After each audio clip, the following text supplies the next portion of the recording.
I'm sure you probably heard all about this movie and how it's one of the worst movies of the year and blah blah blah. But I don't think it's the worst movie I've seen recently. So let's talk about Artemis Fowl.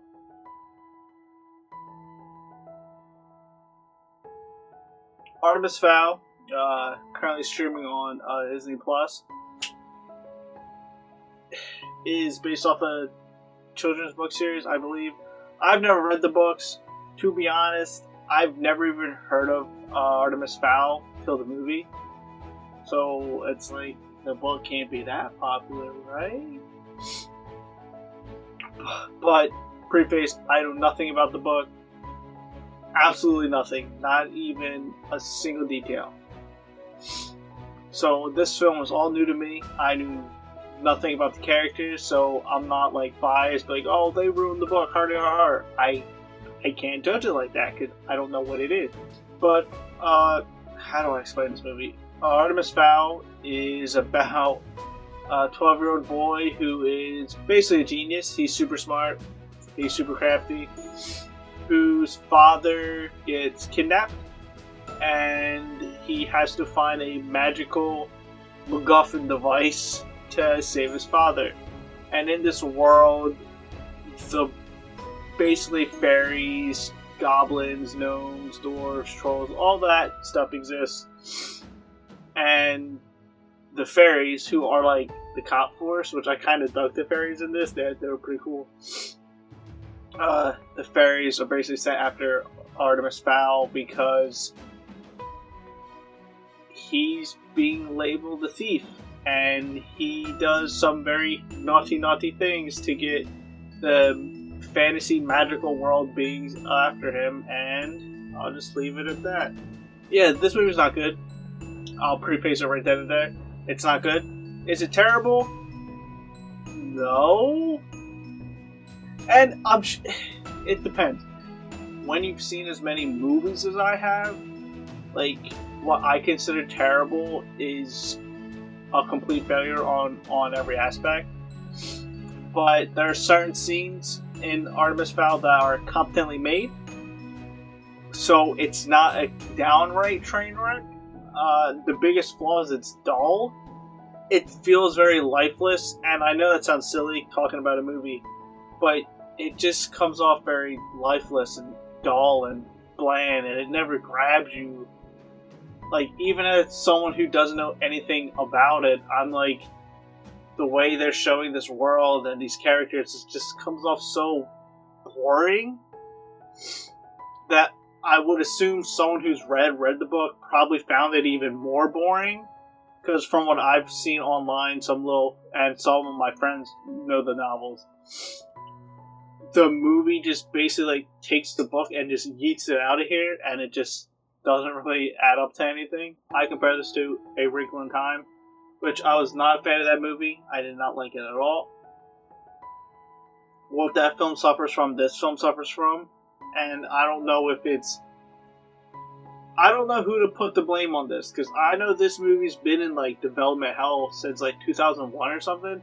Like, it's been like through the ringer, and I feel like whenever this was filmed, I feel like Disney went, oh, this isn't good, and then they just bit the bullet and didn't try to fix it. Because when you're a huge studio, sometimes it's better to just bite the bullet than try to spend a ton of money, rework a movie that will ultimately fail anyway at the box office. Which is why it's smart with all like COVID going around, and God knows when theaters are going to open back up. I think it was a clever move for Disney to put it on Plus, especially since you get people like me who wouldn't have paid to see it, but now since I have Plus, I'm like, I'll stream it, why not? This film is told in narration by Josh Gad's character, who plays a Dwarfus Gigantism, or Dwarfus Gigantomaxism. Something. He's a very large dwarf. And it's a running gag that he's a larger dwarf than all the other dwarfs, because, you know, dwarfs are short people. And Josh Gad is a bigger dude. So it's kind of loud, like a running gag. But, yeah, it is narrated by him. No spoilers, but the film explains why. And, like, it would, like, cut to, like, Josh Gad speaking into the camera in black and white, like, multiple times throughout the movie. And I'm like, that's weird. And then hearing his voice over the film, I'm like, bruh, just play the film as is, and I probably like it more. You know, I don't have to have a narrator telling us what we're about to see in 10 seconds, or telling us about what we just saw 10 seconds prior. It doesn't make sense. It doesn't work. Josh Gad, since I'm all on the topic. Josh Gad, freaking Olaf from Frozen. I like Josh Gad. I don't mind him. I think, given the right material, I think he's a good actor. I think he's a good voice actor, especially. But Josh Gad has a soft, squeaky voice. He doesn't have a loud, booming, intimidating, like, voice. But in this, his character, since he's a dwarf, he has, like, a deep, raspy, like, growly voice, and it just doesn't work. It just doesn't sound good. It sounds like he's trying too hard, which he probably was, because he's a soft-spoken dude. And it just, like, it just flounders. One random good thing real quick. There are some cool practical effects.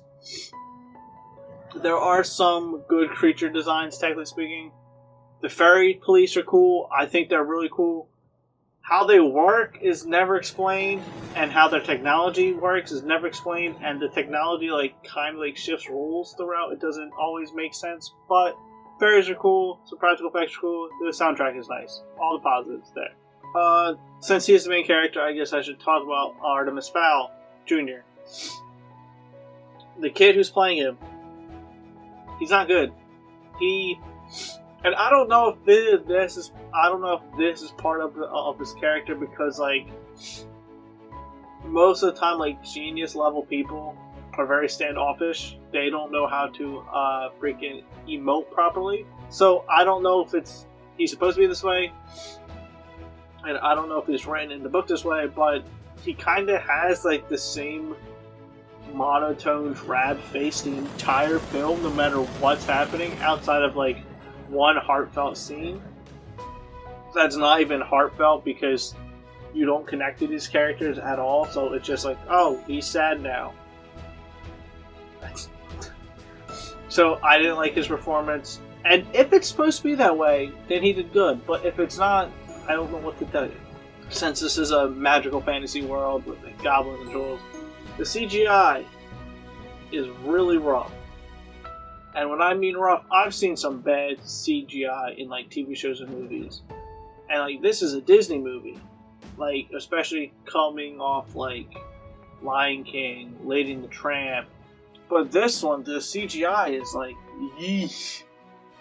Yeesh, man. Could have took a little bit more time to polish them up.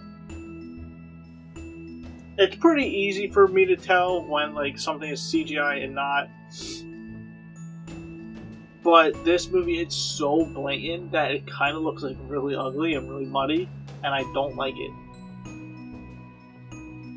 And there's only, like, 3 action set pieces, I think, and each time they're all shot extremely goofy. One, there's way too many quick cuts. It's like, cut, cut, cut, cut, cut, cut. Slow, probably say 4 or 5 second take, cut, cut, cut. Cut. Cut. You get the picture. And I don't like it. I didn't like it. I don't like quick cuts in action movies. Unless it adds to it, which in certain films like Raise it did. Good movie. Check it out. Kick-ass female power movie. Fight to power. But, and the action scenes are just shot so weird. Because they're mixing, in the one, they're mixing quick cuts with quick camera, like, jolts. Like, the camera spins, the camera dollies, the camera zooms, the camera sways, the camera goes backwards, the camera tilts. And it's all super quick. While CGI is going on, and 2 human beings are trying to do these stunts, and it just becomes a visual mess. Like, it doesn't meld at all. I don't know. And there's random slow-mos and slows down throughout the movie, and there's, like, random like times where they like slow down the frame rate and speed up the frame rate. I don't know. It's goofy.